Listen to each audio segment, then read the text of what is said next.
안녕하세요. 너하나의 은퇴학교 꿈꾸는 자본가 이권복입니다.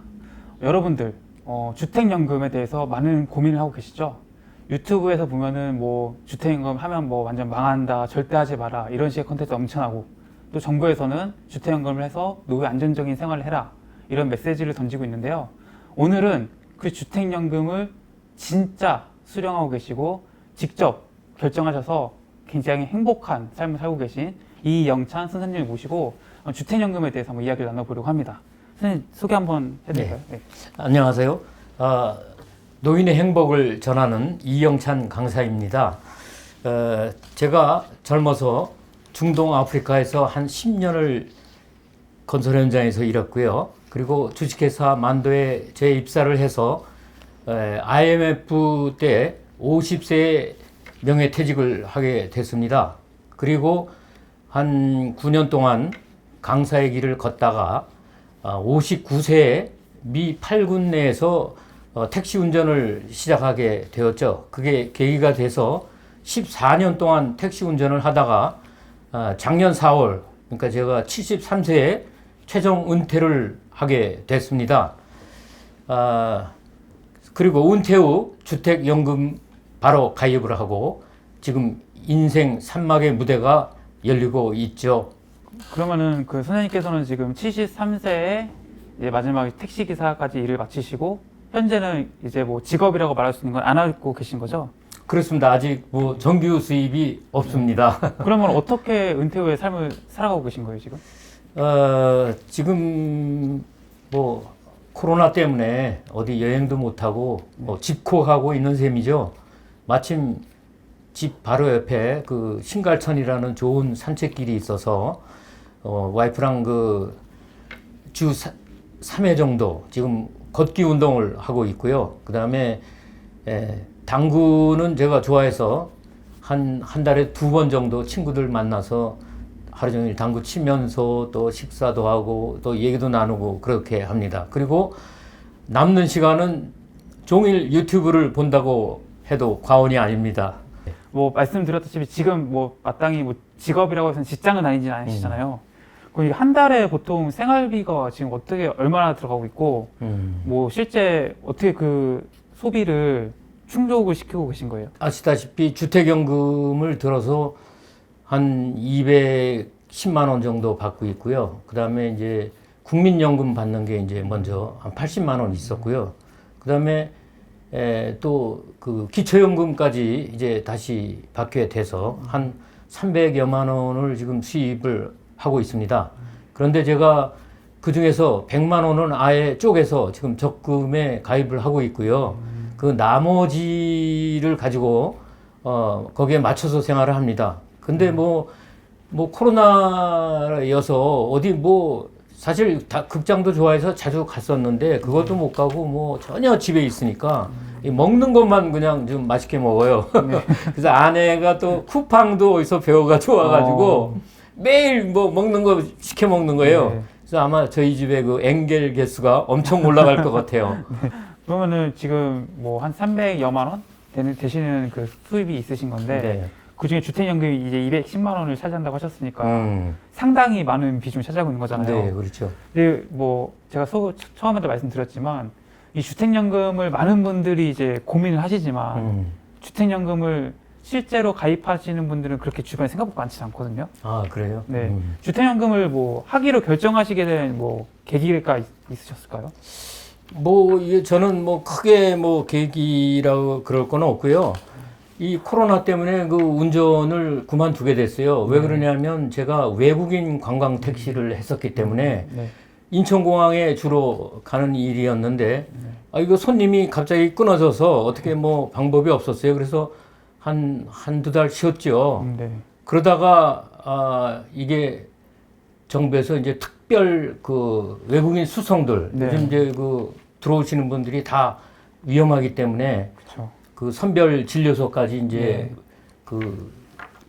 안내를 저희들이 했어요. 물론 택시만 이용하는 게 아니고 버스도 했지만 그래도 또 개인적으로 택시 타겠다는 분들은 저희가 그걸 시작을 했거든요. 근데 처음에 그 첫날 방호복을 입고 착용을 하고 운전을 하는데 정말 어려웠어요. 그쵸. 아주 죽는 줄 알았습니다, 네. 진짜.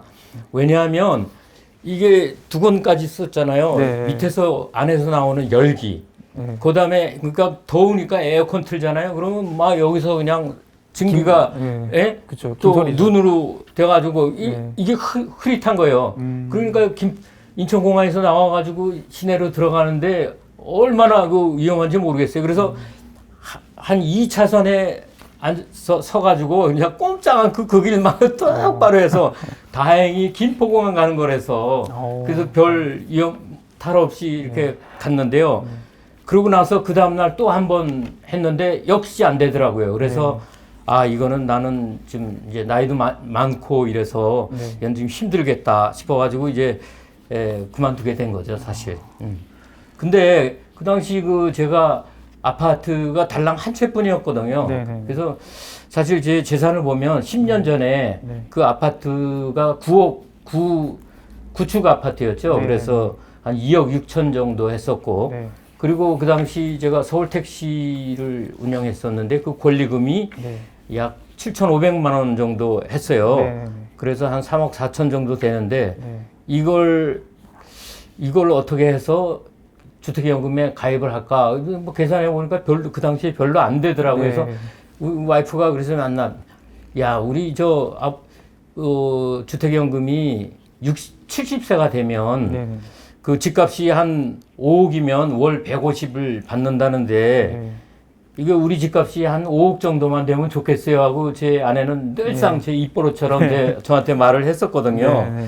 그래서 그 얘기를 듣고 어느 날 제가 주택금융공사 또 지사를 방문을 했죠. 네. 그랬더니 기흥 역세권 아파트가 아주 그 좀 참 좋은 아파트라서 급상승을 하는 거예요. 네. 그래서 뭐 일주일에 한 번씩 막 오르더라고요. 그래서 야, 이거 근데 그날 자세히 들어보니까 연금이 한 번 결정되면 네. 죽을 때까지 똑같은 금액이 나온다는 네, 거예요. 그쵸. 그래서 야, 이거 그럼 잘 생각해야 되겠다. 이거 우리 지금 계속 오르는데 그쵸. 네. 그쵸. 그럼 뭐 한 달 후에 뭐 얼마 뭐 1,000만 원이 더 오르면 네. 돈을 더 받을 수 있는데 이거 손해겠네. 그래서 아, 이거 안 되겠다. 그래서 그냥 왔어요. 근데 와서 이제 계산 체크해 보니까 조금씩 오르긴 오르더라고요. 물가 상승률. 예, 그런데 일을 못 하고 지금 쉬고 있으니까 그래서 그 택시 운영 그 수지 타산을 한번 검토해 봤어요. 그랬더니 네. 한 달에 들어가는 고정 비용이 네. 150만 원씩이나 되는 거예요. 네. 뭐 보험료도 네, 내야지, 그쵸, 그쵸. 뭐 기타 등등 뭐 내는 게 많더라고요. 네. 그렇죠, 뭐. 그래서 이거는 일 안 하는 게 150만 원 버는 버는 거다. 거다. 그렇게 해서 그런 생각이 들어가지고 야, 여보, 이거 당장 택시 이거 그만두고 네. 주택연금에 가입을 합시다. 이렇게 해서 이제 은퇴를 완전히 결정을 하고 네. 그렇게 된 거죠. 그러면은 네. 궁금한 게 그 아파트가 계속 오르는 상황이었잖아요. 그럼 이게 아파트 가격을 그 연금에 계산을 할 때 이게 시세로 반영을 하는 거예요? 아니면 그 공시지가 그런 게 있잖아요. 네. 그거 이제 좀 약간 좀 어려운 설명을 해야 되는데요. 네. 네. 그 주택연금 가입할 때의 가격 조건이 있어요. 네네네. 그거는 기준이 과거에는 공시지가, 시가 9억 원이었는데 네네네. 지금 이제 작년 말에 네. 그게 법이 바뀌어서 네. 공시지가 9억 원이 된 거예요. 공시가 9억 원으로 바뀐 거죠. 공시가로 바뀌었군요. 네, 그러니까 실제 시가 옛날처럼 따진다면 한 그 금액이 한 12억 내지 한 13억 된다고 그러네요. 그렇죠. 예. 그럼 주택연금을 이제 가입을 하시고 수령을 해보시니까 어떤 것들이 좋으세요? 이거 좀 뭐 엄청 많은데요. 정부에서 얘기하는 거 우선 말씀드리고 네, 또 네. 그 중에서 제가 특별히 네. 좋다고 느끼는 거 네, 말씀드릴게요. 네. 첫 번째는 이 주택연금을 가입하면 평생 거주하고 그다음에 그 지급을 국가에서 보장을 해주는 거예요. 그래서 국가가 보장하고 또 내가 살던 집에서 그거를 들고서 그 집에서 그대로 사니까 생활의 그 주거 수준이 변하지 않는 거예요. 그러니까 이게 엄청 좋죠. 그리고 고정급여까지 받으면서. 네. 그 다음에 두 번째로는, 가입자가 사망하면 배우자가 100% 지급을 받게 되죠. 다른 연금은 보통 한 분이 돌아가시면 그 다음 분은 한 50% 정도 이렇게 그쵸. 삭감되는 네, 경우가 그쵸. 많다고 네, 그러더라고요. 네, 그쵸. 그런데 이런 아내가 죽을 때까지 100% 주니까 참 저는 그래서 이게 아내를 위해서 최고의 선물이다. 아니 그럼 네. 네, 그럼 그렇게 이게 생각을 아파트가 남편 명의여도 가입을 하면은 그게 예, 아내한테 다 가는- 넘어가는 거죠. 예. 예. 그런데 이거 뭐 조금 이제 뒤에서 또 나올지 모르지만 네. 그게 사실 한쪽이 네. 죽으면 네. 나머지는 상속 자식들하고 네, 네, 그 그쵸. 상속을 같이 네, 받게 그쵸, 같이 되거든요. 받게 되죠, 예. 그래서 그 동의를 자녀들한테 얻었어야 돼요. 아. 그런데 그 자녀들이 지금 심각하게 어려운 상태라서 네. 야 나는 안 된다. 지금 돈이 필요하다. 네, 그러고 네. 동의를 안 해주는 네, 경우가 그쵸. 지금 생각보다 많다는 거예요. 아, 네. 그래서 많은 사람들이 이거 그럼 배우자는 살다가 이제 집을 쫓겨나게 될 그쵸. 판이거든요. 그쵸. 갑자기 돈도 없고. 그쵸. 그래서 참 어려운 경우였었는데요. 네. 이번에 이제 그 확정이 돼서 네. 이번 6월 9일 날 네. 그 최종 수급을 그렇게 자동 승계할 수 있게 그 그렇게 자식한테는 안 가는 됐습니다. 그렇죠. 어. 두 분이 다 죽은 다음에 자식들한테 아, 갑니다. 그때 자식들이 뭐 상속할 게 있으면 받는 네. 거고 그렇게 됩니다. 네, 네. 그다음에 이제 또 좋은 점이 네. 그 재산세가 25% 감면되고요. 뭐 큰 돈은 아니겠지만 요즘 네. 재산 보유세도 지금 뭐 만만치 않으니까 그렇죠. 지금 공시가가 한 5억 원 정도 되고 네. 그리고 1가구 1주택이어야 되고 네. 이렇게 그 요건이 맞으면 네. 그게 지금 혜택을 받고 있고요. 네. 기초연금 그 네. 재평가 시에는 네. 그 혜택을 받게 됩니다. 그게 무슨 혜택을 받냐면 네. 내가 그 주택연금 들어가지고 그것이 보증 잔액으로 계속 쌓이지 않습니까? 네, 네, 네. 그게 전부 다 부채로 돼서 기초연금의 내 재산에서 마이너스가 해준다는 거죠. 그러니까 웬만큼 비싼 뭐 내 집이 좀 뭐 5억 정도 뭐 7억 정도까지 되더라도 네. 이 금액이 막 1억 넘고 막 이렇게 되니까 네, 네. 이거 그렇죠. 그 도움이 많이 되더라고요. 많이 되죠, 예. 그래서 제가 바로 신청해서 한 7만 원 정도 작년에 받았었어요. 예. 그다음에 네 번째로 좋은 점은 정산후 남으면 상속하고 그리고 모자라면 청구를 하지 않는다는 거죠. 그래서 그 절차를 간략하게 말씀드리면 네. 그 상속인이 그 보증 잔액을 주택연금공사에 가서 확인을 하게 돼 있습니다. 네. 그래서 그걸 확인을 하고 그 금액을 내가 현금이 있어서 뭐 바로 입금을 하면 바로 해지가 되는 거고요. 그 다음에 주택을 이제 처분해서 그 파는 금액이 네, 네, 네. 그 내가 받는 주택연금에 내야 될 그 돈하고 차이가 나는데 처분 금액이 더 크다. 네, 네. 그러면 이제 그 남은 금액을 네. 당연히 상속을 받게 되고요. 그 반대일 경우에는 네.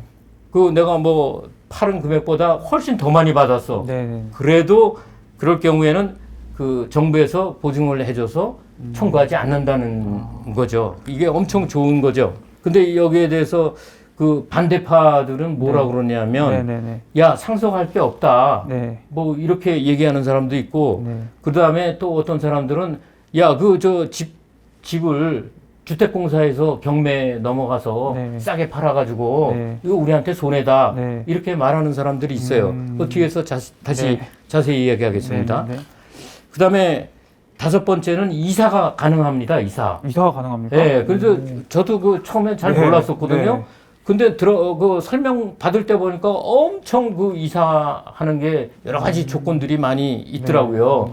근데 이거를 저는 지금 앞으로 갈아타기라고 이름을 부르겠습니다. 네, 네, 네. 이 갈아타기라는 거는 이사에다가 네. 좀 전략적인 그 뭔가를 좀 심은 얘기입니다. 네, 네, 네. 그러니까 뭐 우리가 상위 지역으로 간다든가 네, 네. 더 큰 넓은 집으로 간다든가 네, 이건 네. 갈아타기라고 제가 그래서 얘기를 붙였어요. 네, 네, 네. 그래서 앞으로 그렇게 이사로 얘기를 들으시면 되고요. 알겠습니다. 그래서 제가 말씀드리기에는 해지보다는 갈아타기를 권장드립니다.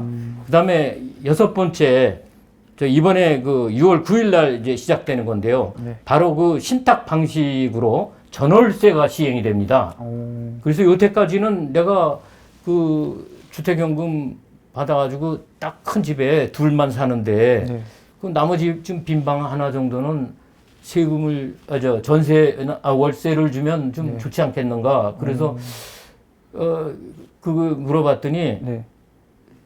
보증금이 없는 월세는 가능하대요. 가능하다. 근데 그 누가 보증금 월세 다 내고 들어오는데 그 보증금 없이 들어와라 그렇게 얘기할 수도 없잖아요. 이거 네. 사실 어려운 거예요. 근데 그때 저 가입하고 얼마 안 됐을 텐데 주택연금 직원이 전화가 왔어요. 네, 네. 저기 혹시 여분의 방이 있으시면 네. 그 학생들한테 네. 좀 임차를 줘서 네, 네. 그 월세 받지 않겠느냐고 네. 이렇게 물어보더라고. 그래서 이제 아내한테 이제 바로 옆에 있어서 네. 이제 물어봤거든요. 그랬더니 아직은 싫대. 네, 그쵸. 나 죽은 다음에 하래. 네. 그러니까 그래서 네. 방이 3개인데 만약에 하나가 비어 있으면 예. 여기에 대해서 예. 지금 그 주택공사에서 음. 학생을 이제 임차인을 구해주는 거죠. 그렇죠. 그렇게 연결도 해주고 네. 여기서 만약 내가 월세로 뭐 30만 원을 받는다고 하면은 네. 이게 또 추가 수입도 되는 거네요. 아니 그러니까 내가 방이 2개라면 뭐 그거 되겠죠. 그렇죠. 그러니까 월세가 추가적인 그러니까, 수익 가능하다 그 예. 말씀이잖아요. 네. 근데 하나는 이제 무보증으로 하면은 네. 내가 내 힘으로 되는 거고 네, 네. 또 하나는 주택연금공사에서 네. 또 하나 해주는 거고 음. 그렇게 됐었어요. 그리고 전세는 안 됐었어요. 네. 예. 그래서 그런데 이번에 네. 이제 이 신탁 방식이라는 거는 사실 네. 그 주택 소유권을 네. 그 주택공사의 관리에 맡기는 거거든요. 그렇죠. 예. 그래서 그렇게 하면 네. 이게 이제 앞으로는 전세를 놔도 되고 아까 그 월세 하는데 네. 보증금 있죠, 네, 보증금. 네, 그러니까 전세의 보증금. 네. 그 다음에 우리가 이제 반전세로 이제 앞으로 많이 돌아가는데 네. 그 반전세에 또 그 전세금 요거까지도 은행에서 은행 이자로 계산해서 그것도 준대요. 그러니까 전세금 받고 또는 월세금 받고 그 보증금 이자까지 지금 주게 생긴 거예요. 그래서 이거 엄청난 혜택이 될 거라고요. 그래서 아마 이번에 이게 시행이 되면 많은 사람들이 가입을 하게 될 거로 예상되고요. 또 하나는 그러면 가입한 사람들은 어떻게 뭐 이런데 주택공사 얘기는 주택금융공사 얘기는 곧 이제 가입할 수 있도록 하겠다고 그래요. 아직 확정은 안 됐는데 곧 이제 될 거랍니다. 예. 그다음에 나머지는 제목만 얘기하겠습니다. 60세까지 하다가 그것도 작년에 55세로 가입자가 바뀌었죠. 이 55세로 하게 된 동기는 여러분도 아시다시피 요즘 50세에 은퇴하는 사람들도 많거든요. 그렇죠. 근데 국민연금을 받으려면 한 60 돼야지 되나요? 그렇죠, 예. 한 10년 동안에 이게 어려움을 많이 겪을 건데, 예. 그래서 55세로 내려간 것 같아요. 제가 보니까. 사실 55세에 가입하면 이 주택 가격을 얼마 많이 못 받거든요. 그렇죠. 네. 그래서 그건 잘 생각해 보셔야 돼요. 뒤에서 다시 한번 얘기가 나올 겁니다. 그 다음에 공시가 9억 원으로 가입 기준이 확대된 거죠. 그래서 아까 말씀드린 대로 한 12억 내지 13억까지는 이제 되겠습니다. 그 다음에 그 주거용 오피스텔을 저희들이 사서 대부분 이제 오피스로 쓰는 경우도 있고 또 요즘은 더 많은 사람들이 주거용 오피스텔을 사용을 하고 있는데 이 주거용이 되면은 바로 주택연금에도 가입을 할 수가 있는 거죠. 그 다음에 마지막으로 압류 금지 통장이 도입이 이번에 됩니다. 그래서 185만 원까지는 어떤 그 위험이 닥쳐와도 이건 뭐 죽을 때까지 매월 185만 원은 보장이 되는 거죠. 네. 그래서 이런 것들이 제가 그래서 너무나 그 좋은 것들이 이번에 많이 이제 확정이 돼서 아주 주택연금에 감사하고 있습니다. 실제로 그 유튜브 같은 거 보면은 뭐 하지 말아라는 분도 워낙 많아가지고 잘 안 하시거든요. 저희 아버지도 주택연금에 대해서 뭐 그렇게 긍정적이지는 않으세요. 네. 근데 왜 많은 분들이 왜 이렇게 좋은 점이 거의 뭐 이제 거의 10가지 가깝게 있는데 왜 망설이신다고 생각하세요? 글쎄, 이거 지금 뭐 망설인다는 게 들어보니까 주택연금의 단점인 것 같은데 저는 그 주택연금의 단점은 없다. 심지어는 주택연금의 단점은 없는 게 단점이다. 이렇게 제가 얘기를 해왔습니다.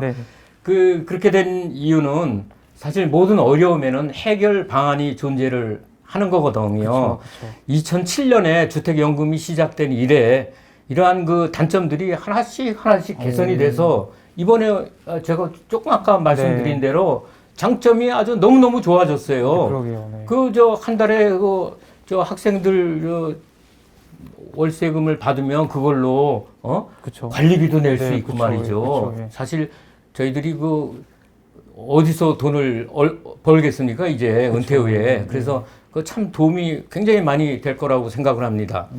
그 다음에 그래도 이 망설이게 되는 점 세 가지를 말씀드리면 첫째, 이렇게 말씀하는 사람이 있어요. 네. 차라리 기초연금만도 못하잖아요. 네. 예, 이 사람은 왜 이런 얘기를 했냐 하면 네. 주택연금 들면 요즘 부부 합산해서 최저 30만 원씩 해서 60만 원을 받아요. 네. 근데 주택연금은 가입을 해서 3억짜리 들어야 겨우 60만 원 받는다는 거죠. 그러면 많은 사람들이 그러네. 네. 이게 담보를 네, 해서 집도 이게 주는데, 집까지 맡기고 네. 하는데 뭐 금액이 공짜로 그쵸. 주는 거하고 똑같냐 이거야. 그쵸. 이거 너무 작다 이거지. 네. 그래서 야 이거 그래서 이제 불평을 하는 걸 제가 들었어요. 그래서 네. 여기에 대한 제가 답변을 드리면요. 네. 만약 3억의 주택일 경우에 지금 60세가 받는 금액이 얼마냐면 62만 원이에요. 그 다음에 70세가 받는 금액이 92만 원이고요. 그 다음에 80세가 되면 꽁충 뛰어서 146만 원을 받아요. 그러니까 똑같은 집이래지만 60만 원 받는 경우가 있고 이 146만 원을 받을 수도 있다는 거예요. 그러니까 사실 계속 늦게까지 내가 하여튼 건강이 닿을 때까지 열심히 그러네요. 일을 해서 이 나이가 좀 들 때까지 최대한 해서 네. 좋은 집을 장만하는 게 최고죠. 예. 그 다음에 이 주택연금은 그래서 그 자신의 상황에 맞춰서 가입할 필요가 있고요. 생활비가 못 미치면, 지금 생활비가 모자라면 가입을 하십시오. 그리고 그 부족한 부분을 채우는 개념이 바로 이 주택연금입니다. 그러니까 뭐 이걸로 내가 뭐 큰 돈 벌겠다고 그러는 게 아니라 이와 같이 그 노년에 그 어려운 부분들을 정부에서 지원해 주는 거죠. 그 다음에 두 번째는 또 뭐라 그러는 사람이 있냐면, 야, 주택연금은 이게 복리야. 이거 혹시 바보들만 가입하는 거 아니야? 이렇게 얘기를 하는 사람들이 있어요. 네. 이거 무슨 얘기냐면, 배보다 배꼽이 크다는 얘기죠. 우리가 받는 금액보다 네. 이자가 절반이 넘는다는 거예요. 근데 이게 사실 그 한 30년 넘어가면 그렇게 되거든요. 근데 저희들이 그래서 제가 가입할 당시에 그 상담사가 설명을 해줘요. 그리고 이 예상 대출 잔액 산출표라는 거를 한 장 보여주는데 여기에 보면 저희 와이프가 70세고 제가 73세에 가입을 했거든요. 네네. 근데 그 돈 주는 거는 또 제일 작은 사람 기준으로 줘요. 그러니까 70세. 저희 와이프 기준으로 줬는데 그때 70세부터 쭉 해서 100살 될 때까지 30년 동안의 그 예상 이거 매월 계산을 해요, 이거는. 근데 보니까 22년 후에, 그러니까 91세가 될 경우에 그 보증 잔액이 다 소진된다는 거예요. 그러니까 내가 7억 2천만 원에 계약을 했는데 네네네. 그 7억 2천만 원이 그때 된다는 거죠. 22년 후에. 네. 근데 30세가 되면 이제 100세가 되잖아요. 네네. 30년 후에는. 네. 이때 보증 잔액이 얼마 나오냐면 내가 내야 될 돈이 얼마냐면 11억이 되는 거예요. 그러니까 그 차이는 사실 4억이에요. 네, 집값 그쵸. 상승이 4억 정도 된다고 지금 보는 거죠. 근데 지금 집값이 4억만 원 오르겠습니까? 30년 후에. 더 오를 수도 있고. 네. 제가 작년에 가입했는데 7억 2천인데 지금 얼마냐면 9억이에요, 벌써. 그러니까 벌써 2억 정도 네, 올랐어요. 네. 그러니까 말도 안 돼요, 이거는. 그러니까 뭐 이거 걱정할 필요가 없어요. 이게 우리가 좋은 집으로 여러분들이 이사를 가서 거기서 살고 있으면 그 주택이 올라가는 상승폭만큼 자녀목도 상속이 된다는 것을 생각하시고, 이 복리라서 걱정이 된다 이런 거는 잊어주세요. 그리고 이거 저도 느끼는 건데요. 사실 이 부분 때문에 제가 처음에 바로 가입을 못했는데요. 집값이 올라도 연금액이 변동되지 않기 때문에 상실감이 크다 이거예요. 저도 사실 그랬어요. 네. 그런데 사실 반대로 생각해 보면 그러면 하락 시에도 주택연금은 계속 똑같이 그쵸. 주거든요. 그렇죠, 그렇죠. 근데 그때는 그냥 그 뭐 좋다고 생각 안 해요. 아유 뭐 당연하지 네, 뭐 그쵸, 그쵸. 이렇게 생각을 하거든요. 그래서 이 주택연금의 그 연금 모형이라는 게 있는데 네. 이거 여기에 보면 그 매년 주택 가격 상승률을 조정을 한다고 그래요. 그래서 그게 매년 조금씩 미국 같은 경우는 한 2.9% 정도 오른다고 그러거든요. 그래서 국내도 아마 비슷하게 그걸 감안을 할 거예요. 그래서 이제 이미 거기에 이제 상승률이 물가 상승률 같은 것도 다 더해져 있는 거죠. 그런데 사실 실제로 그 집값이 등락할 때마다 우리의 연금액을 변동할 수 있겠습니까? 그거 일일이 어떻게 다 그걸 계산을 합니까? 그쵸. 현실적으로 불가한 일이고요. 그래서 저는 이 두 가지 이유를 들어서 이 문제를 수용을 하게 됐습니다. 첫 번째는 우리가 이사를 아까 간다고 그랬는데 상급지로 또는 그 더 큰 집으로 네. 이렇게 갈아타기라면 더 큰 집으로 가야 될 이유가 뭐겠습니까? 손주? 아니죠. 아까 학생? 학생들 임차인들. 임차 놓고 네. 뭐 이러면 네. 그 뭐 두 개만 해도 벌써 한 그쵸. 한 네, 60, 그쵸. 70만 원 네, 그쵸. 되겠지 않습니까? 뭐 잘 받으면 100만 원도 받고 네, 이런데 그쵸. 네. 그럼 큰 금액이잖아요. 네. 그 뭐 이게 뭐 엄청난 혜택입니다. 그쵸. 그래서 그리고 또 갈아타기를 하게 되면 그동안에 오른 거 있잖아요. 주택값 상승한 게 네. 이게 내가 혜택을 보는 거예요. 단 여기서 조심해야 될 거는 우리 요즘 취득세, 양도소득세, 네. 그리고 또 9억이 넘는 경우는 또 취득세도 내야 되고 뭐 이래야 되기 때문에 네. 그 세금 내는 거가 완전히 달라지죠. 그 지금 없을 때 네. 뭐 이런 걸 생각을 해야 되겠죠. 그래서 너무 성급하게 이사 갈 생각은 하지 말고 저는 한 10년쯤 지내다가 네.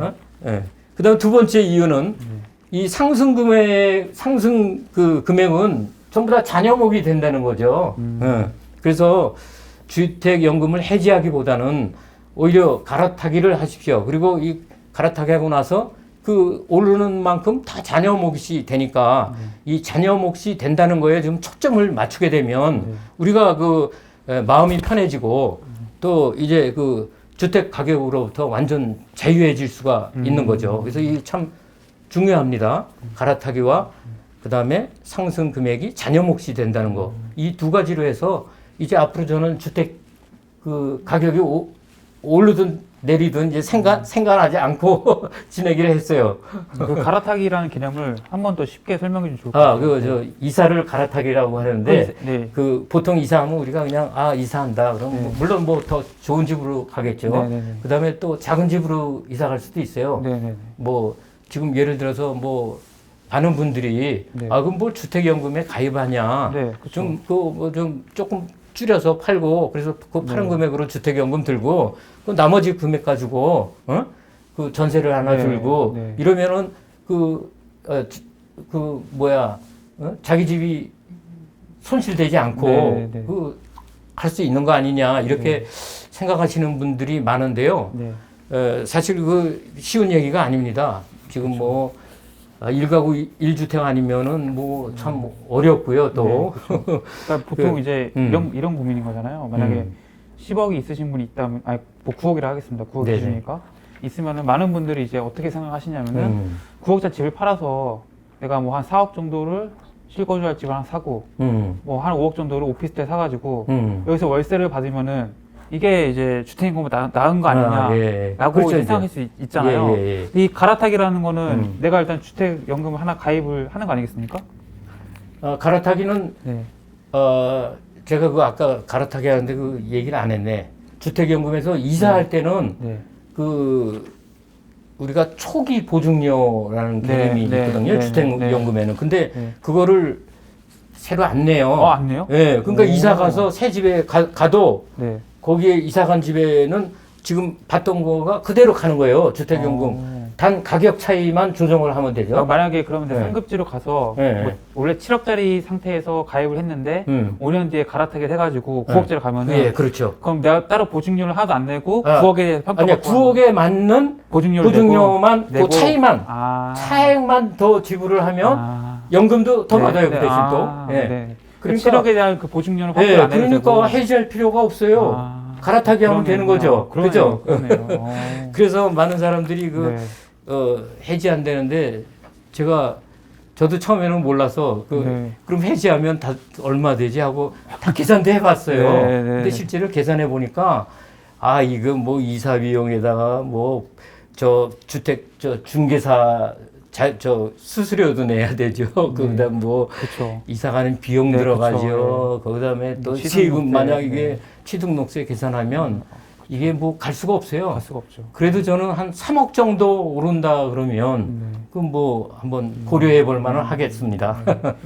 그럼 갈아타기까지 들으니까 이제 주택연금도 네. 솔깃한데 네, 이 그렇죠. 가입 조건이 어떻게 되죠? 주택연금? 네. 조건은 한 5가지 정도로 되겠는데요. 네. 첫째는 연령이 부부 중 한 명이 만 55세 이상이어야 되고요.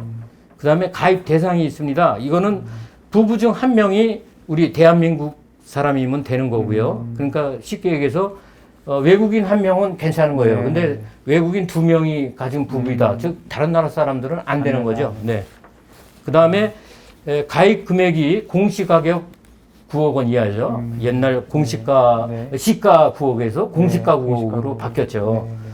네, 그다음에 유의해야 될 것은 네. 그러면 감정을 했는데 10억이 나왔어요. 네. 그러면 어떻게 될 것 같아요? 10억 안 되는 거 아닌가요? 그런데 안 네. 되는 게 아니라 네. 이미 공시가격 9억 이하였었잖아요. 네. 그래서 감정을 했더니 10억 나왔다 이거야. 네. 그러면 그 얘기는 시가 팔면 지금 10억은 받는다는 그쵸. 얘기잖아요. 네. 그런데 돈 주는 거는 네. 기존에 9억이 맥시멈이었었어요. 네, 네. 그래서 9억 원으로 준다는 거죠. 그래도 그 근처에 있던 사람들은 네. 가입을 할 수가 있는 거죠. 예. 그러니까 이 말씀이시네요. 만약에 음. 공시 가격이 딱 9억에 딱 걸렸다. 근데 실제 거래가는 10억이 넘는다 했을 때 주택연금에 가입할 수는 있는데 9억에 맞춰서 네, 돈을 준다는 돈을 거죠. 준다는 네. 거죠? 그래서 약간 호불호가 좀 있을 네, 것 있을 같아요. 것 같아요. 예, 네, 그러네요. 그래서 네. 그건 잘 생각해 보시고 네. 자기가 돈이 지금 급하면 뭐 하는 게 훨씬 좋고요. 9억이 또 7억이 될 수도 있으니까요. 그럼요. 요즘 아파트 또 이제 모르니까. 아파트 뭐 네. 2, 3년 후에는 또 알 엄청 수가 내려갈 없죠. 것 같은데요. 네. 얼른 가입하는 게 좋죠. 예. 그다음에 이제 거주 조건입니다. 그래서 두 분이 함께 거주를 반드시 그 집에서 해야 된다는 거고. 네. 그래서 예를 들어서 그럼 그 중에 한 명이 뭐 잠깐 뭐 몇 개월 어디 네. 딴 데 갔다 오면 괜찮냐. 네. 근데 1년 내에는 괜찮아요. 오. 네, 근데 1년 이상을 두 부부가 함께 다른 곳으로 뭐 거주지가 바뀌면 네. 예를 들어서 내가 제주도에 네, 네. 1년 이상 그걸 해서 네. 뭐 이전을 한다 이렇게 네. 되면 네. 좀 안 되는 거죠. 일단 규정상 안 된다. 네, 네, 네. 아까 거주 조건에 제가 전월세 이거 안 된다고 그랬었는데 네. 이번에 이제 신탁 방식으로 네, 이제 네. 되는 거고요. 네. 그다음 이제 마지막으로 그 주택 소유자의 그 의사 능력이 있어야 돼요. 네, 네.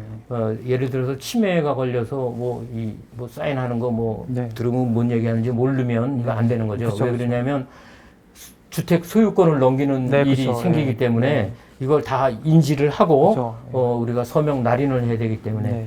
그런데 그래도 하고 싶다. 네. 나는 꼭 해야 된다 그러면 네. 후견인 제도를 이용하면 돼요. 네. 성년 후견인 제도라는 게 있어서 네. 그걸 또 사용을 하면 그러니까 뭐 쉽게 해서 대리인이 하는 거죠. 네. 네, 네. 그럼 이제 가입 조건은 그렇게 네. 되고 가입 조건이 딱 맞아서 이제 만약에 내가 진짜 해야겠다 결심하신 분은 어떤 절차를 밟게 되는 거예요? 예. 그 절차에 대해서 네. 요건 나중에 포인트 하나 만들어 주세요. 예, 알겠습니다. 네. 정삼각형을 그려놓고 네. 꼭지점에 네. 한 군데는 가입자가 있고 네. 그다음에 왼쪽에 주택금융공사가 있고 그다음에 마지막에는 금융기관이 있어요. 네, 네, 네. 이렇게 세 개의 기관들이 있는데 네. 처음에 이제 그러면 가입자가 가입 신청을 하죠. 네. 어디로 해요? 주택금융공사로 그쵸. 하겠죠. 네, 그쵸. 그러면 네. 주택금융공사에는 그 신청 서류를 보고 네. 그걸 심사를 하죠. 네. 그래서 심사를 해서 오케이. 그래서 보증서를 네. 발급을 해줘요. 네. 어디로 하냐면 네. 대출 실행으로 해줘요. 은행으로. 은행. 네, 네. 네. 그래서 은행을 해줘서 은행이 대출 실행을 해서 돈은 누구한테 줘요? 우리 개인한테. 가입자한테 네. 통장으로 입금을 해주는 거예요. 그래서 그 통장은 내가 편한 대로 날짜를 정해서 네. 하면 그 정한 날짜에 매달 입금이 됩니다. 그리고 실제로 은행에서 융자는 해주지만 그 내용은 주택금융공사하고 둘이 이렇게만 서류가 왔다 갔다 하는 거죠. 네네네. 그래서 실제 모든 그 은행에 대한 대출 그 자료는 네네. 사실 주택금융공사가 관리를 하는 거죠. 아, 그런데 우리 은행에 대출하면은 보통 앱에 다 나오잖아요. 대출 네, 누르면 그렇죠. 내가 지금 네. 얼마지? 네. 근데 그게 다 나온다는 거예요. 그대로. 그러니까 그러니까 내가 매월 지금 이제 보증자에게 얼마인지 네. 그것도 체크를 할 수가 있다는 거죠. 어. 그래서 또 유의할 사항은 저희가 그래서 1차 방문 시에는 네. 주택연금 가서 설명을 듣고 그리고 네. 또 신청 서류를 또 챙겨오기도 하죠. 그런데 이거는 사전에 인터넷으로도 신청이 됩니다. 그 다음에 최종 방문 또는 2차 방문 네. 시에는 그 배우자가 반드시 동행을 해야 되고요. 네. 그 다음에 도장하고 신분증하고 네. 그 다음에 내가 낼 서류들을 지참을 하고 네. 가서 계약서에 이제 서명하고 날인을 하게 되는데요. 이때 그 근저당 설정을 하게 돼 있어요. 네. 그래서 근저당 설정을 하게 되면 또 듣는 얘기들이 많은데 네. 그것도 다 잘 듣고 이해했다고 이제 해야 됩니다. 사실 저희가 은행에 가서 대출 받을 때는 보지도 않고 네, 서명하죠. 네, 그냥 막 다 하는데 이건 좀 자세히 들을 필요가 있어요. 아, 네. 이게 그럼 몇 분이 걸리는 거 2차 방문 때는? 보통 시간이? 보통 뭐 네. 1시간 정도 1시간 정도. 걸린다고 보면 될 거예요. 근데. 그럼 실제 주택연금 그 가입 당시 네. 그 아파트 평가받은 금액하고 네. 실제 수급액 예상 수급액을 알려주잖아요. 네. 그거 실제 수급액 뭐 차이 이런 건 없어요? 그래서 제가 그 주택연금 1차 방문에서 설명을 들었잖아요. 네. 그걸 듣고 네. 그 주택연금 그 홈페이지에 네. 들어가가지고 네. 거기 보면 그 자기 금액이 연금을 얼마 수령하게 될까 네. 그 예상연금 잔액이라는 데가 있어요. 네. 거기 들어가면은 그 시세 금액이 나와 있어요. 네. 내가 살고 있는 네. 아파트에 네. 그 시세를 누르면 네. 자기 집 자기 평수에 그 아파트 그 금액이 나오는데 보통은 84제곱미터는 네. 뭐 그 이게 뭐 타워형이냐 그쵸, 뭐 그쵸. 그 네. 뭐 판상형이냐 네. 가리지 않고 가격이 네. 다 똑같아요. 아. 그리고 2층부터 꼭대기층까지 가격이 똑같아요? 다 똑같아요. 오. 이 주택연금이요. 오. 그래서 저희가 2층 집에 살고 있다는 거예요.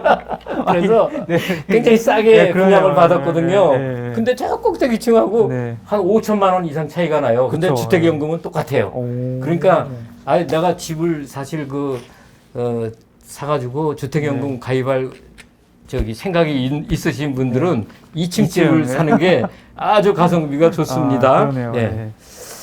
실제 이제 그 수급액을 받으셨을 때 예. 통장에 딱 찍힐 거 아니에요.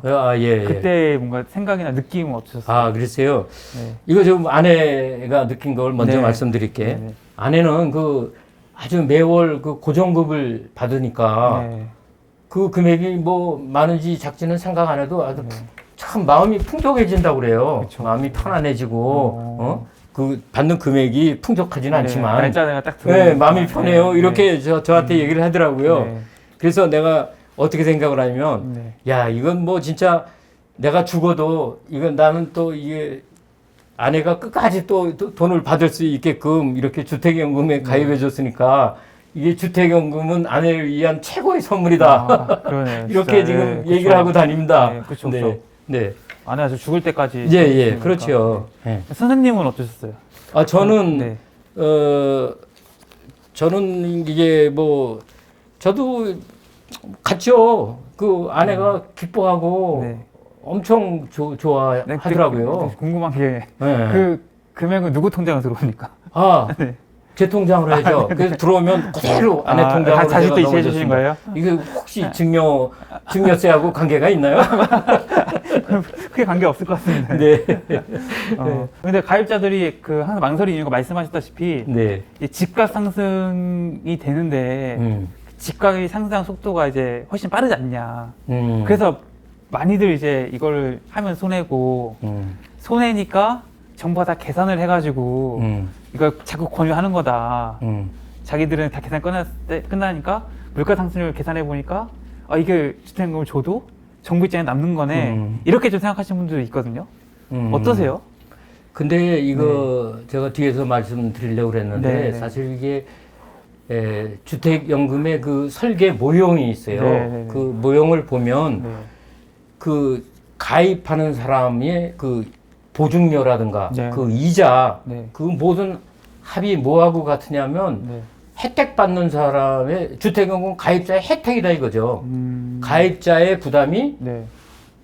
그것으로 또 다른 가입자가 혜택을 입는 거예요.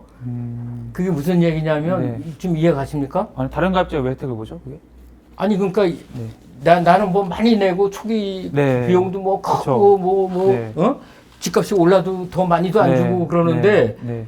아 근데 어떤 사람은 또 혜택을 죽을 때까지 받거든요. 100세 이상 살고. 그렇죠. 근데 그거 다 가입자가 받는 거예요. 그렇죠. 그러니까 이게 한 사람은 내고 한 사람은 받는다 이거예요. 네. 그러니까 그 안에서 네. 이게 어떻게 보면 상부 상조의 정신이 그 안에 있는 거죠. 아, 그러니까 그 주택연금 가입자들 사이에서 예. 돌아가는 이제 예, 시스템인데 예. 그 안에서 그게 플러스 마이너스 그렇죠. 하면 그게 된다. 똔똔 뭐 이게 좀 이런 말 써도 되는지 네. 모르겠지만 똔똔입니다. 아. 그래서 네. 많은 사람들이 이게 뭐 이거 저 은행하고 뭐 짜고 치는 거 네. 아니냐 뭐 네. 이런 그 그쵸. 얘기들도 네, 해요. 많이 심지어는 많이 합니다, 이거는. 그런데 아니거든요. 음. 실제로는 이거 네. 자기가 내고 네. 남한테 혜택을 주는 거예요. 그 다 그 가입한 사람들 안에서 구조가 끝나게 돼 있어요. 실제로 그러면은 그 이제 수급을 받는 입장에서 음. 손해라는 생각은 전혀 없으세요?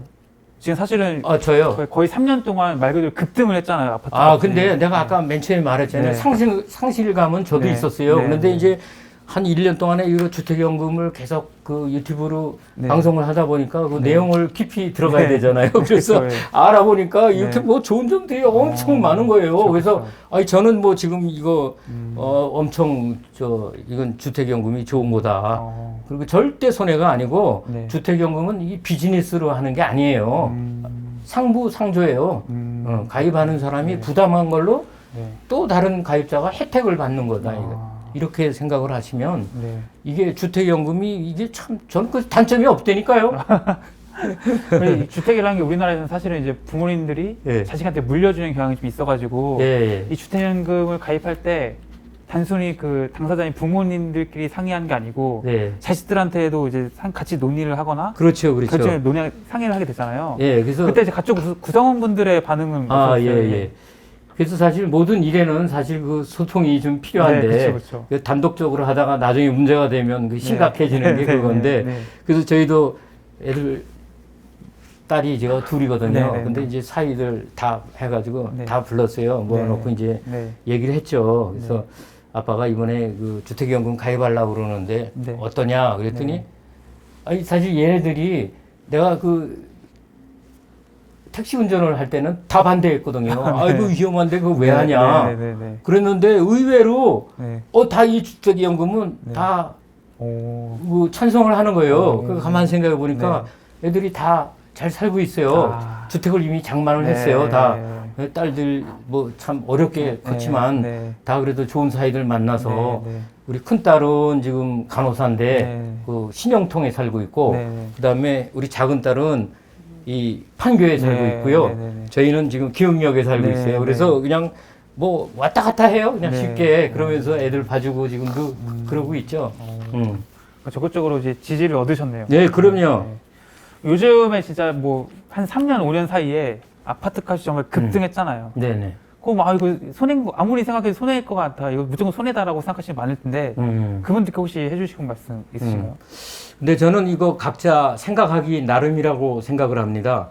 왜냐하면 최근에 그 주택 가격이 급상승해서 가입도 늘어나고 해지도 늘어났다고 그래요. 그럼 이건 뭔 얘기냐면 호불호가 있다는 거죠. 그 좋아하는 사람은 집값이 상승됐으니까 내가 받는 연금액이 높아진 거예요. 그러니까 가입을 안 하던 사람들이 가입을 많이 하는 거예요. 그렇죠. 그런데 반대로 또 네. 한편 이게 뭐 지금 뭐 한 10년 됐는데 집값이 뭐 옛날보다 막 2배, 3배 올랐는데 그렇죠. 이거 주택연금이 똑같아. 그래서 이런 사람은 지금 이게 상실감이 사실 큰 거죠. 그리고 말한 대로 이제 해지를 생각을 하는데 네.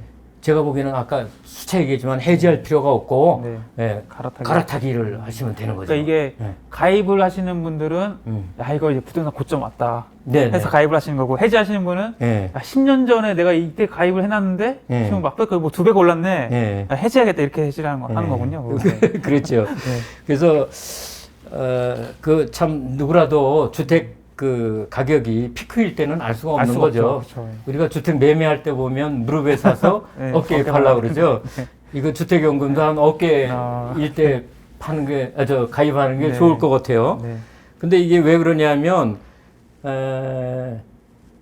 지금 이거 몇 년 동안에 갑자기 그냥 막 주택 가격이 막 그쵸. 몇 억씩 뛰는 네, 거예요. 서울 그쵸. 같은 경우에는 뭐 자고 나면 뭐 네. 진짜 그럴 수도 있는 네. 거기 때문에 그쵸. 이게 아까 말한 시가 9억 원이 금방 10억 네. 넘고 막 네. 이랬어요. 네. 그래가지고 나 주택연금이 이제 가입을 했으면 곧 이제 해야지 이러고 있었는데 네. 자고 나니까 바뀐 거예요. 가입이 안 되는 그래서 가입이 안 돼가지고 네. 많은 사람들이 막 애타했었거든요. 근데 이번에 이제 작년에 그게 해제가 되면서 네. 공시 가격 9억으로 되니까 네. 그때 그냥 밀려있던 사람들이 한꺼번에 다 가입을 했다고 합니다. 네.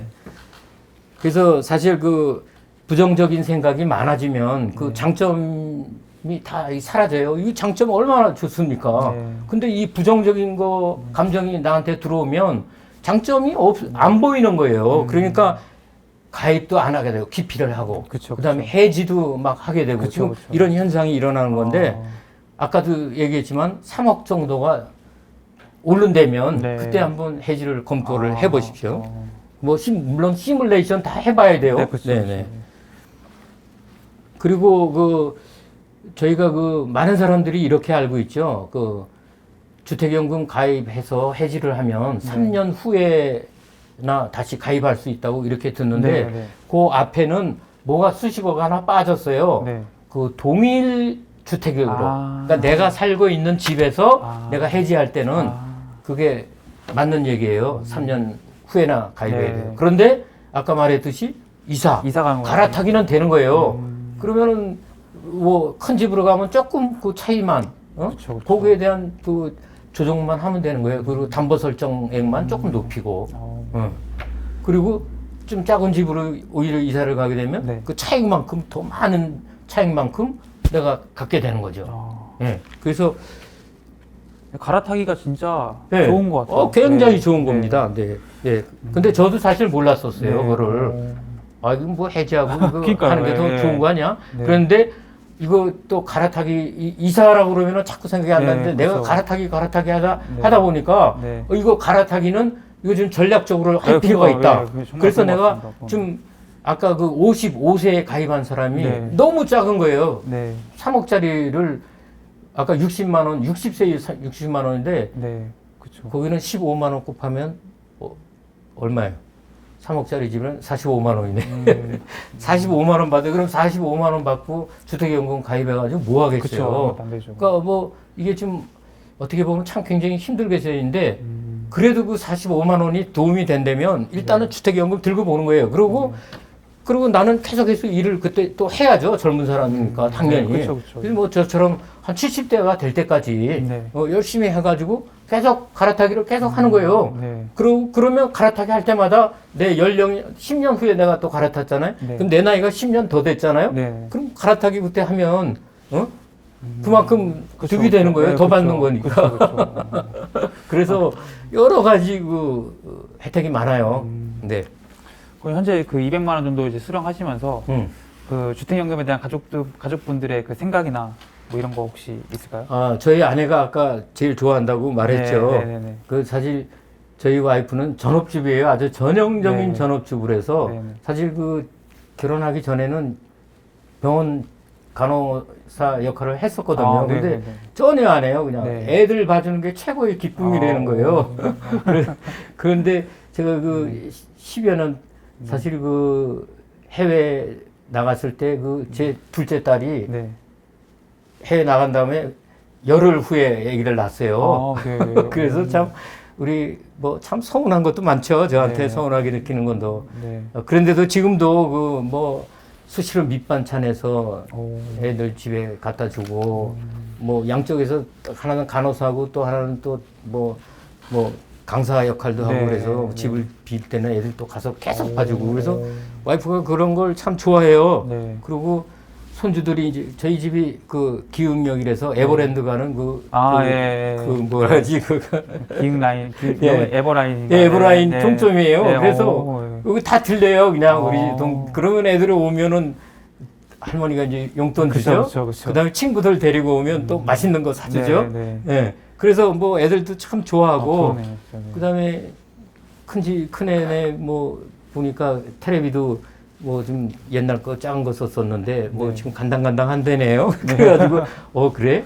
그럼 그 요즘 뭐 65인치 텔레비 아주 좋은데 그거 하나 장만해 줄게 엄마가 네, 네. 이래가지고 또 그것까지도 또 제안해 주고요.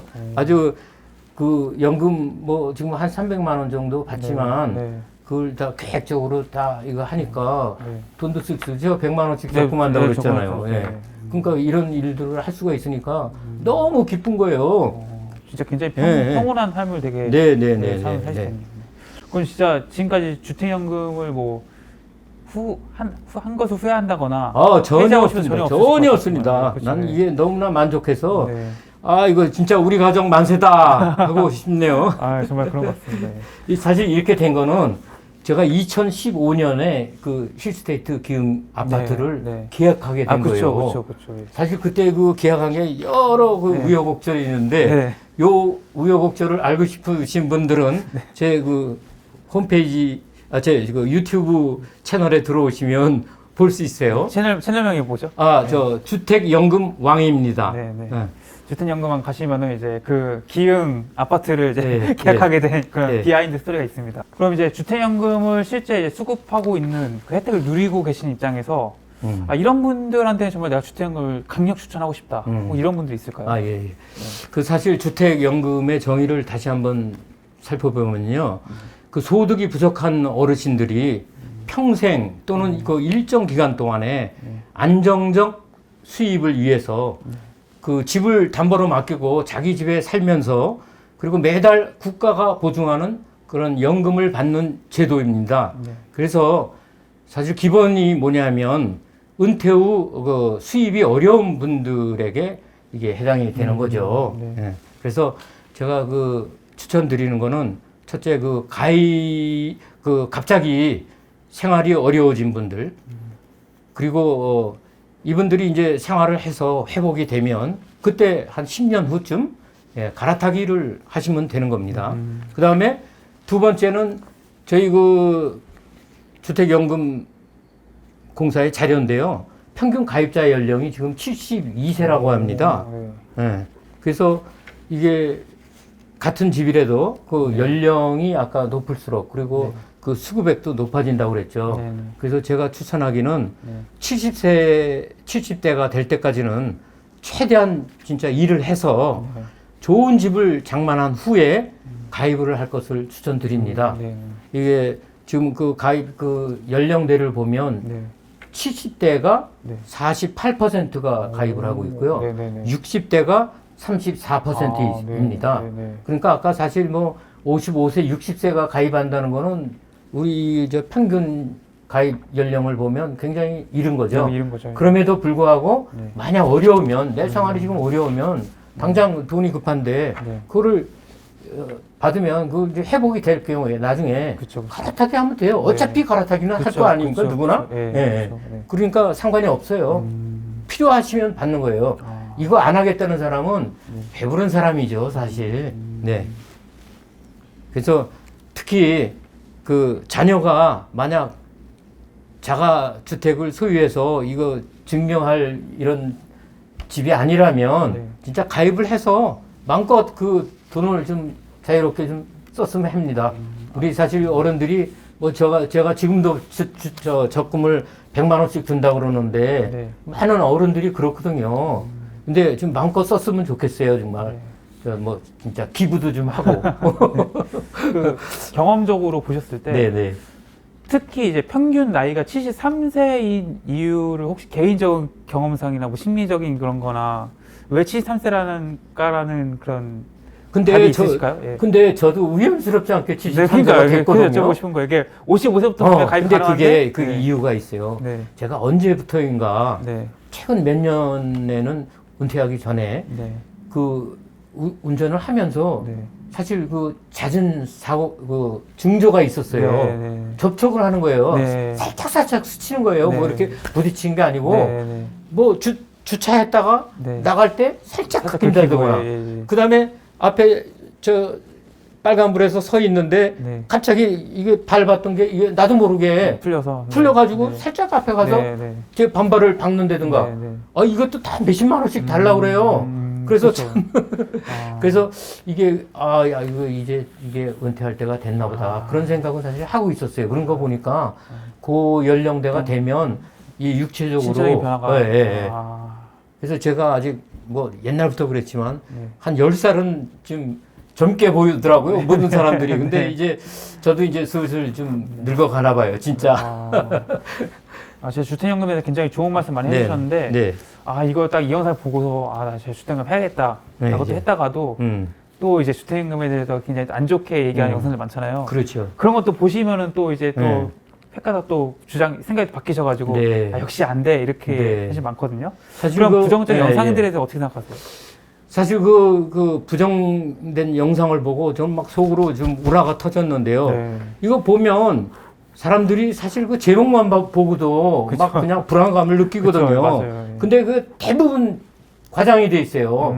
그리고 그 내용을 또 실제 안에 보면 네. 잘못된 이야기들도 많이 있어요. 물론 이 사람들이 장점을 얘기 안 하는 건 아니에요.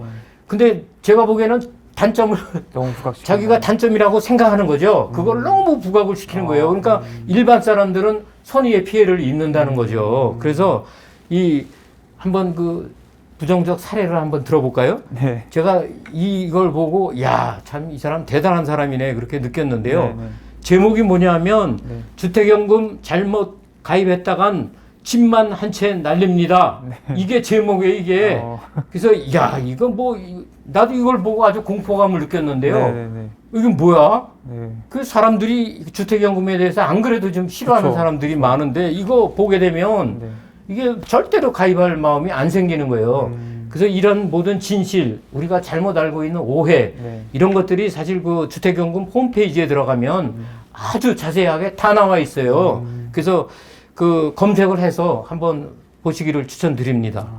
예, 한국주택금융공사 이렇게 검색창에 치시고 네. 거기 들어가서 주택연금란을 또 치시고 이렇게 하면 자세하게 내용을 알 수가 있습니다. 그럼 끝으로 이제 은탁교 구독자분들에게 해주고 싶은 말씀 있으면 하시면 좋을 것 같습니다. 예, 제가 그 IMF 때 50세에 1차 은퇴를 했고요. 이제 코로나 때문에 73세에 2차 은퇴를 하게 됐는데요. 누구에게나 그 인생에 굴곡은 있다고 봅니다.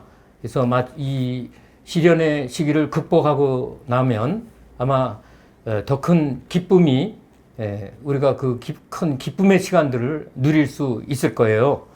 이제 저도 은퇴 후 인생 3막을 시작을 합니다. 하늘은 스스로 돕는 자를 돕는다라고 하죠. 제가 보기에는 뜨거운 노력과 실천만이 그 답인 것 같아요. 그리고 아까 잠깐 말씀드렸지만 설계 모형에 그 가입자 부담 보증료가 평생 연금 보장이 된다는 이 상부상조의 정신이 담겨 있고 주택연금은 비즈니스가 아니다라는 것을 좀 잊지 말아 주셨으면 좋겠습니다. 그리고 또 마지막으로 공시가 9억 요거는 꼭 기억을 해 주십시오. 주택연금에 가입을 실기해서 후회했던 사람들도 많거든요. 그러니까 마지막으로 제가 하고 싶은 말은 주택연금이 향후 노후생활의 최후 보루가 될 것입니다. 네, 그 주택연금이 비즈니스가 아니라는 말이 참 와닿는 것 같습니다. 예, 예. 네, 그래서 오늘 이렇게 주택연금에 대해서 굉장히 잘 아시고 또 실제로 주택연금 받고 계신 이영찬 선생님을 모시고 이렇게 주택연금에 대해서 많이 들어봤습니다. 그래서 주택연금에 대해서 혹시 더 궁금하시거나 뭐 상담이 필요하시다고 하면은 이영찬 선생님의 그 유튜브 채널 가시면은 얼마든지 만나실 수 있고요. 댓글 달아주시면 뭐 답변해 주시죠 다. 아, 그럼요. 네. 저 댓글 제가 철저히 그 답변을 해주시고요. 네. 아까 제가 잠깐 제목이 생각이 안 났었는데 네. 제가 한 그 올린 게 오늘 아침 쉬어보니까 한 30개 돼요. 오, 예. 근데 이제 메인이 한 2대 1 정도로 네, 메인하고 이제 그 다른 일상 네. 블로그 내용들이 있는데요. 네. 그 중에 이제 그 제목이 은퇴 후엔 주택연금이 행복의 지름길. 네. 요거를 클릭하시면 네. 제 이 말씀드렸던 사항들이 자세하게 알 수 있습니다. 네. 많은 궁금증 이제 해소하시길 바라고요. 고맙습니다. 네, 감사합니다.